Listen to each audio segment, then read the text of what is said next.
Hello students, మనము previous క్లాస్లో straight line మెథడ్లో డిప్రిసియేషన్ ఎలా క్యాలిక్యులేషన్ చేయాలో మనం నేర్చుకున్నాం.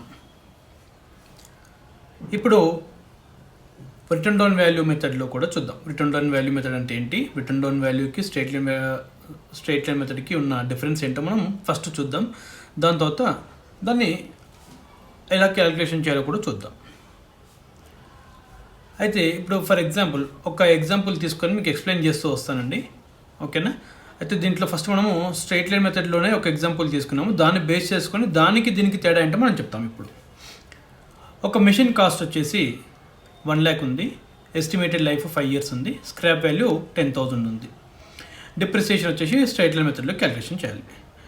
మనకు స్ట్రైట్ లైన్ మెథడ్లో డిప్రిసియేషన్ క్యాలిక్యులేషన్ చేయాలి అంటే మనకు మెయిన్గా 3 ఐటమ్స్ ఉండాలి. ఒకటి original cost of the asset ఏంటో ఉండాలి, 2 స్క్రాప్ వాల్యూ ఏంటో ఉండాలి, 3 useful life of the asset ఏంటో ఉండాలి. మనకు తెలిసిన 3 ఐటమ్స్ అంటే మనకు కావాల్సిన 3 ఐటమ్స్ కూడా మనకి ప్రాబ్లంలో ఇచ్చాడు క్లియర్గా. ఓకే, మెషిన్ కాస్ట్ 1 lakh అన్నాడు, లైఫ్ వచ్చేసి 5 years అన్నాడు, స్క్రాప్ వాల్యూ 10,000 అన్నాడు. ఓకే, సో ఇప్పుడు డిప్రిసియేషన్ మనం క్యాలిక్యులేషన్ చేసినట్టయితే కనుక 1 lakh minus 10,000 divided by 5 years. So per annum మనకి 18,000 వస్తుంది. ఆ 18,000 ఇది ఫిక్స్డ్గా ఉంటుంది. ఎందుకనేది fixed instalment method. Straight line అని ఎందుకన్నాం, ఇది ఒకవేళ ఈ 18,000 ఏదైతే ఉందో దాన్ని ప్రతి ఇయర్ గ్రాఫ్ పైన వేసుకుంటూ వెళ్తే first year, second year, third year, fourth year, fifth year, ఇక్కడ 20,000, 40,000 ఇలా చూసుకుంటే ఎవ్రీ ఇయర్ డిప్రిసియేషన్ చూసుకుంటే ప్రతి సంవత్సరం కూడా 18,000 అలా స్ట్రైట్ లైన్లో చూసుకుంటే స్ట్రైట్గా వస్తుంది అనమాట లైన్. అంటే ఇది క్రాస్గా పైకి వెళ్ళడం కానీ కిందకి వెళ్ళడం కానీ జరగదు. సో అందుకని చెప్పి దీన్ని స్ట్రైట్ లైన్ మెథడ్ అన్నారు. అలాగే ఇది ఎవ్రీ ఇయర్లో చూసుకుంటే మీకు ఫిక్స్డ్గా 18,000 అనేది చేంజ్ అవ్వకుండా ఉంది. సో అందుకని చెప్పి దీన్ని ఫిక్స్డ్ ఇన్స్టాల్మెంట్ మెథడ్ అన్నారు. అలాగే ఇది ఎప్పుడు కూడా మనం ఒరిజినల్ బ్యాలెన్స్ పైన వేస్తున్నాం డిప్రిసియేషన్ని. అంటే ఒరిజినల్ కాస్ట్ ఏదైతే ఉందో, ఈ 1 lakh ఏదైతే ఉందో ఆ 1 lakh పైన మనం డిప్రిసియేషన్ క్యాలిక్యులేషన్ జరుగుతుంది కాబట్టి ఒరిజినల్ కాస్ట్ మెథడ్ అని కూడా దీన్ని అంటాం అనమాట. ఓకేనా? సో ఇక్కడ వరకు వచ్చాం, బాగానే ఉంది. సో ఇప్పుడు ఏం చేస్తున్నాము, ఫస్ట్ ఇయర్లో 1 lakh-లోంచి 18,000 మైనస్ చేస్తున్నాం, 82,000 వస్తుంది.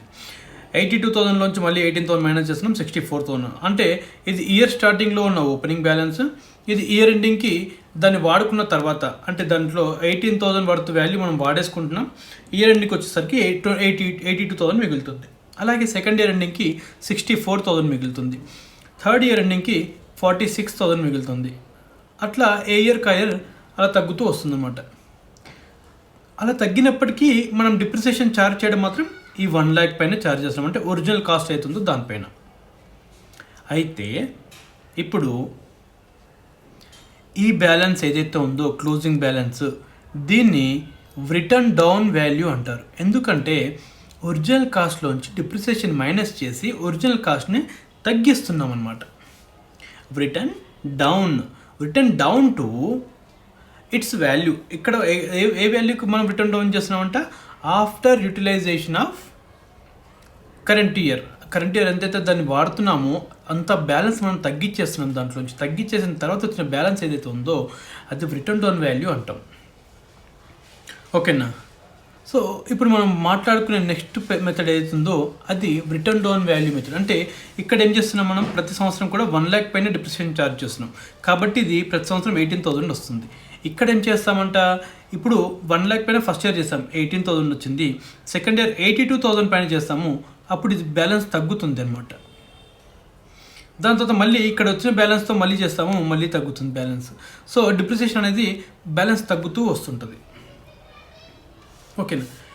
ఇంకొకటి స్ట్రైట్ లైన్ మెథడ్లో అసెట్ వాల్యూ లాస్ట్కి వచ్చేసరికి ఇక్కడ మనకి ఎంత మిగిలింది, ఓన్లీ స్క్రాప్ వాల్యూ మిగిలింది.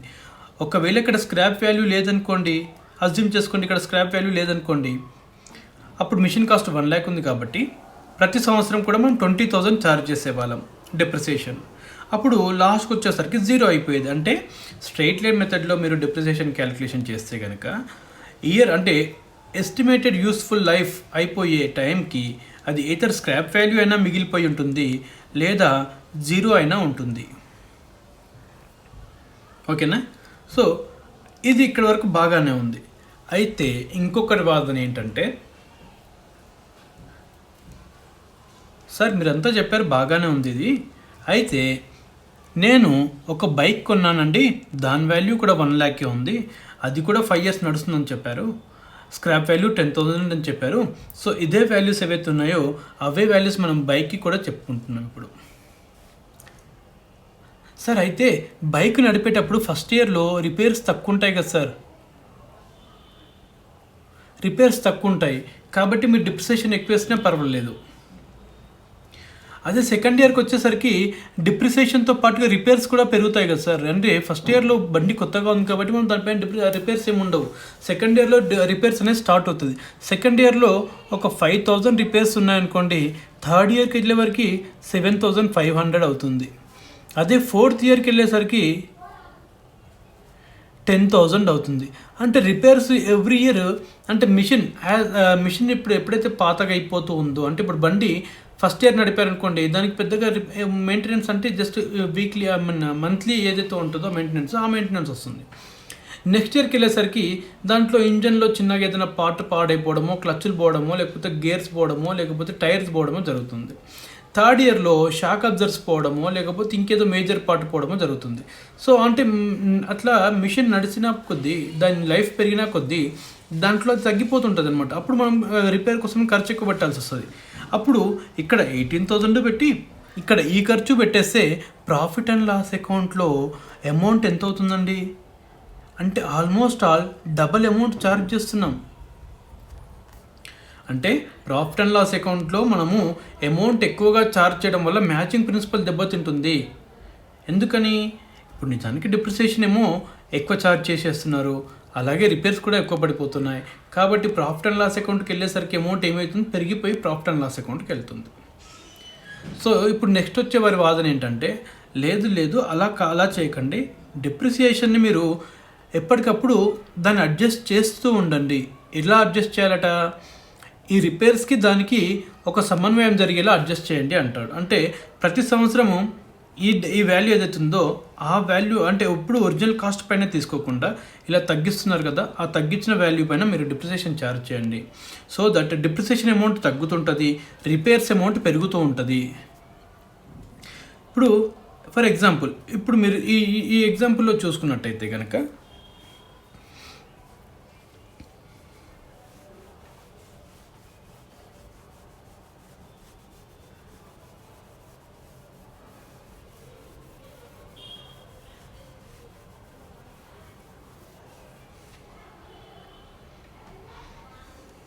ఇప్పుడు ఈ ఎగ్జాంపుల్లో చూసుకున్నట్టయితే కనుక 1 lakh నుంచి 18,000 ఫస్ట్ ఇయర్లో తీసాము. సో 82,000 వచ్చింది. ఇక్కడ మనకు డిప్రిసియేషన్ ఎంత పర్సెంటేజ్ వస్తుందో ఫస్ట్ చూసుకుంటాం.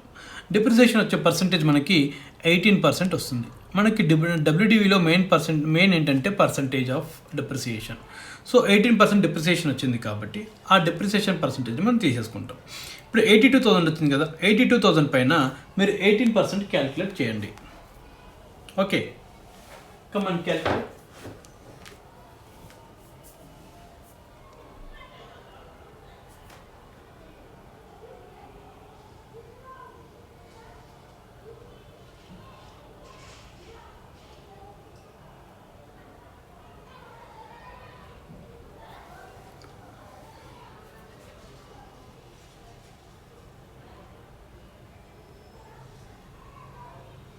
$82,000 into 18%, 14,790, 760. అంటే ఇది ఎలా వచ్చిందంటే ఇప్పుడు మనకి 82,000 into 18% ఈజ్ ఈక్వల్ టు 14,760. ఇక్కడ చూశారు కదా మీరు, ఇది క్లియర్గా అబ్జర్వ్ చేయండి. రిటర్న్ డౌన్ వాల్యూ అంటే ఫస్ట్ ఇయర్లో డిప్రిసియేషన్ మైనస్ చేసిన తర్వాత బ్యాలెన్స్ ఏదైతే ఉందో ఆ బ్యాలెన్స్ పైన మనం ఇప్పుడు డిప్రిసియేషన్ ఛార్జ్ చేస్తున్నాం. స్ట్రైట్ లైన్ మెథడ్లో ప్రతిసారి కూడా ఒకటే బ్యాలెన్స్ పైన డిప్రిసియేషన్ వేసాం. అది దీనికి ఇక్కడ తేడా అనమాట. సో ఇప్పుడు 82,000లోంచి ఇది మైనస్ చేయండి.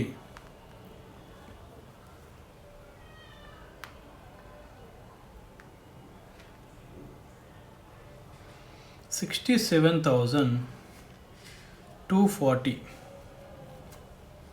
సో ఇప్పుడు ఏమైంది ఇక్కడ ఆల్మోస్ట్ ఒక 3,200 చేంజ్ మనకి తగ్గిపోయింది డిప్రిసియేషన్. అదే ఇక్కడ రిపేర్స్ 5,000 వచ్చాయి సెకండ్ ఇయర్లో. సో ఇక్కడ దీనికి అక్కడ దానికి రెండింటికి సెట్ ఆఫ్ అయిపోతుంది కాబట్టి ఈ రకంగా మీరు ఫాలో అవ్వండి అని చెప్పేసి కొందరి వాదన. సో మోస్ట్ ప్రాబ్లీ చూసుకుంటే ఇది 100% కరెక్టే అండి. వీళ్ళ వాదన ఏదైతే ఉందో అది చాలా వరకు మనకి కరెక్టే.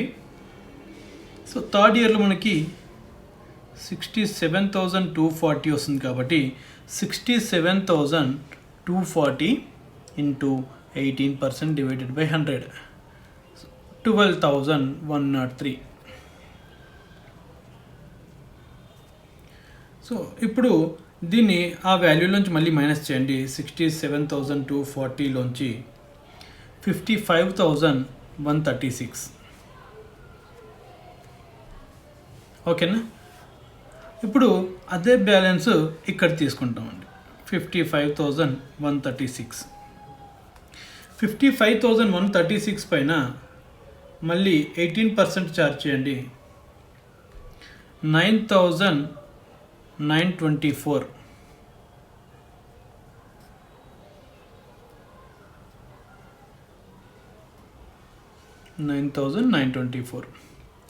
సో ఇప్పుడు దీన్ని మైనస్ చేస్తే కనుక 55,136లోంచి మైనస్ చేస్తే 45,211. ఇలా ఈ రకంగా చూసుకుంటూ వెళ్ళినట్టయితే కనుక మీకు నెంబర్ ఆఫ్ ఇయర్స్ అంటే దాని లైఫ్ యూస్ఫుల్ లైఫ్ అంతా అయిపోయినప్పటికీ కూడా దాని వాల్యూ అనేది 0 అవ్వదు. ఎందుకని? బికాజ్ ఇక్కడ మనం written down value method follow అవుతున్నప్పుడు దీనిపైన మనం డిప్రిసియేషన్ ఛార్జ్ చేస్తున్నాం. అంటే రిటర్న్ డౌన్ వాల్యూ అంటే ఏదైతే ఉందో దానిపైన మనం ఛార్జ్ చేస్తున్నాం కాబట్టి ఈ వాల్యూ పైన మనం ఛార్జ్ చేస్తూ వస్తున్నప్పుడు అది ఎప్పటికీ 0 అవ్వదు. మనము ఈ ఎగ్జాంపుల్లో ఇదే ఎగ్జాంపుల్ అలా కంటిన్యూ చేద్దాం, మీకు క్లియర్గా అర్థమైపోతుంది. 45,211 ఇంటూ 18%, 8,137 వస్తుంది. సో 45,211 మైనస్ 8,137 చేస్తే 37,074. మీరు ఇప్పుడు చూడండి, అక్కడ మిషన్ లైఫ్ 5 years అనుకున్నాం, ఇక్కడ మిషన్ లైఫ్ 5 years అనుకున్నాం. స్క్రాప్ వాల్యూ ఒక 10,000 అనుకున్నాం, ఇక్కడ 10,000 అనుకుంటున్నాం. కానీ ఇక్కడ మనకి దీంతో పని లేదు, దీంతో స్క్రాప్ వాల్యూతో పని లేదు. మనకు జస్ట్ 18% అని చెప్పేసి అనుకున్నాం కాబట్టి ఆ 18% మనం ఫాలో అవుతున్నాం. సో ఫస్ట్ ఇయర్లో 18,000 వచ్చింది, సెకండ్ ఇయర్కి వచ్చేసరికి 14,000 వచ్చింది, థర్డ్ ఇయర్కి వచ్చేసరికి 12,000 వచ్చింది, ఫోర్త్ ఇయర్కి 9,000 వచ్చింది, ఫిఫ్త్ ఇయర్కి 8,000 వచ్చింది. అదే మనకి ఎస్ఎల్ఎం బేసిస్లో అయితే కనుక ఈ పార్టీకి మనకి మిగిలింది ఓన్లీ స్క్రాప్ వాల్యూ మిగిలింది, ఆర్ 10,000. ఆ స్క్రాప్ వాల్యూనే పెరిగింది. అదే ఇక్కడ 37,000 అలాగే మిగిలింది. మీరు ఈవెన్ దీన్ని అలా క్యాలిక్యులేషన్ చేస్తూ వెళ్ళినప్పటికీ కూడా మీకు వాల్యూ అనేది 0 అవ్వదు. సిక్స్త్ ఇయర్కి వచ్చిన తర్వాత 37,074, దానిపైన 18% వేయండి.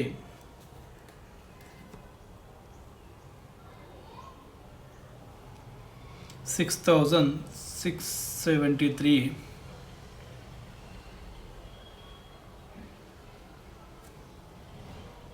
30,400.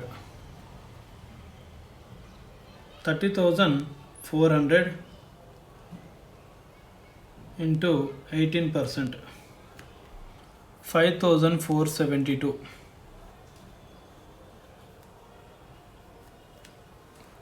ఓకేనా?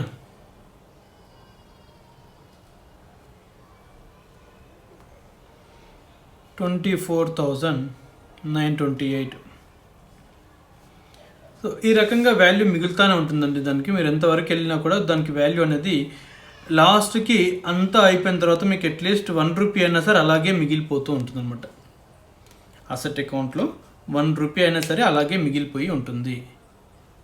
అదే వేరే స్ట్రైట్ లైన్ మెథడ్లో అయితే కనుక మనకి 0 అయిపోతుంది. డబ్ల్యూడివి మెథడ్ అంటే రిటర్న్ డౌన్ వాల్యూ మెథడ్లో అయితే కనుక అవ్వదు. సో ఇప్పుడు ఫర్దర్గా మనము దీంట్లో మెయిన్ పాయింట్స్ ఏంటంటే, ఫస్ట్ థింగ్ ఎస్ఎల్ఎం మెథడ్లో డిప్రిసియేషన్ ఒరిజినల్ కాస్ట్ పైన ప్రతి సంవత్సరం వేస్తూ పోతాం. డిప్రిసియేషన్ అనేది ఏ ఇయర్లోనూ కూడా చేంజ్ అవ్వదు, ప్రతి ఇయర్లో సేమ్ ఉంటుంది. ప్రతి ఇయర్లో కూడా ఒరిజినల్ కాస్ట్ పైనే మనం ఛార్జ్ చేస్తూ వస్తాం. ఓకేనా? అయితే దాంట్లో రిపేర్స్ అనేది కన్సిడర్ చేయట్లేదు అన్న ఒకే ఒక కాన్సెప్ట్తో ఆ రిపేర్స్ని కూడా కన్సిడర్ చేస్తే ప్రాఫిట్ అండ్ లాస్ అకౌంట్లో అమౌంట్ ఎక్కువగా డెబిట్ అవుతుంది, అందువల్ల ప్రాఫిట్ తగ్గిపోయే ఛాన్సెస్ ఉన్నాయి అని చెప్పేసి ఇంకొక గ్రూప్ వాదన. అందువల్ల ఏం చేశారంట, లేదండి మీరు రిపేర్స్ అండ్ మెయింటెనెన్స్ కూడా దృష్టిలో పెట్టుకోవాలి, కాబట్టి మీరు డిప్రిసియేషన్ ఏదైతే ప్రొవైడ్ చేస్తున్నారో ఇయర్ ఆన్ ఇయర్ దాన్ని తగ్గిస్తూ రండి. అదే రిపేర్స్ అండ్ మెయింటెనెన్స్ పెరుగుతూ వస్తుంది, కాబట్టి రెండింటికి రెండు సెట్ ఆఫ్ అయిపోతే అడ్జస్ట్ అయిపోతుంది అని చెప్పారు. అందుకని చెప్పేసి డిప్రిసియేషన్ని డబ్ల్యూడివి మెథడ్లో క్యాలిక్యులేషన్ చేస్తే మనకి ఈ రకంగా వస్తుంది. స్ట్రైట్ లైన్ మెథడ్లో డిప్రిసియేషన్ క్యాలిక్యులేషన్ చేస్తే కనుక అట్ ద ఎండ్ అంటే useful life of the asset అయిపోగానే ఐదర్ స్క్రాప్ వాల్యూ మిగులుతుంది లేదా జీరో అయిపోతుంది. అదే ఇక్కడ చూసుకున్నట్టయితే డబ్ల్యూడివిలో చూసుకుంటే మిషనరీకి అంటే అసెట్కి ఎంతో కొంత వాల్యూ డెఫినెట్గా ఉంటుంది. ఈవెన్ అంతా అయిపోయిన తర్వాత చూసుకుంటే అట్లీస్ట్ ₹1 అయినా సరే అసెట్ వాల్యూలో ఉంటుంది. స్క్రాప్ వాల్యూతో సంబంధం లేదు, అది అట్లీస్ట్ ₹1 అనేది కంపల్సరీగా ఉంటుంది. ఓకేనా? మనకి దీంట్లో నంబర్ ఆఫ్ ఇయర్స్ అనేది నంబర్ ఆఫ్ ఇయర్స్ క్యాలిక్యులేట్ చేయమని చెప్పి ఇస్తాడు, కానీ రేట్ ఆఫ్ ఇంట్రెస్ట్ అనేది మెయిన్ ఇంపార్టెంట్ అండి. ఇక్కడ ఈ మెథడ్లో రిటర్న్ డౌన్ వాల్యూ మెథడ్లో రేట్ ఆఫ్ డిప్రిసియేషన్ అనేది చాలా ఇంపార్టెంట్. ఎందుకంటే every year return down value పైన రేట్ ఆఫ్ డిప్రిసియేషన్ని ఇచ్చిన పర్సంటేజ్ పైన మాత్రం క్యాలిక్యులేషన్ చేస్తాము. సో ఆ పర్సంటేజ్ ఇవ్వకపోతే కనుక మనం ప్రాబ్లం చేయలేము. కాబట్టి ఆ ప్రాబ్లం సాల్వ్ చేయాలంటే మనం పర్సంటేజ్ని కూడా ఐడెంటిఫై చేయాల్సిన పరిస్థితి వస్తుంది కొన్నిసార్లు. ఓకేనా? మనము దాని తర్వాత నెక్స్ట్ లెవెల్లో ఇంకొంచెం అంటే డిప్రిసియేషన్ గురించి డబ్ల్యూడివి మెథడ్ గురించి సంబంధించిన అడ్వాంటేజెస్ డిసడ్వాంటేజెస్ కూడా చూద్దాం. అలాగే ఇది ఎక్కడ మనకి యూస్ఫుల్గా ఉంటుంది, ఎక్కడ యూస్ఫుల్గా ఉండదు, అవన్నీ కూడా మనం చూద్దాం. Okay, thank you. Please subscribe to our channel. మీకు ఇంకా ఎక్కడైనా డౌట్లు ఉన్నట్టయితే కనుక మీరు కమెంట్ సెక్షన్లో మెన్షన్ చేయండి, మేము డెఫినెట్గా మీకు సాల్వ్ చేయడానికి ట్రై చేస్తాం. అండ్ మీకు ఇంకేదైనా టాపిక్స్ కావాలన్నా కూడా మీరు కమెంట్ సెక్షన్లో మెన్షన్ చేయండి, ఆ టాపిక్స్ మనం వీడియోస్ చేద్దాం. Thank you.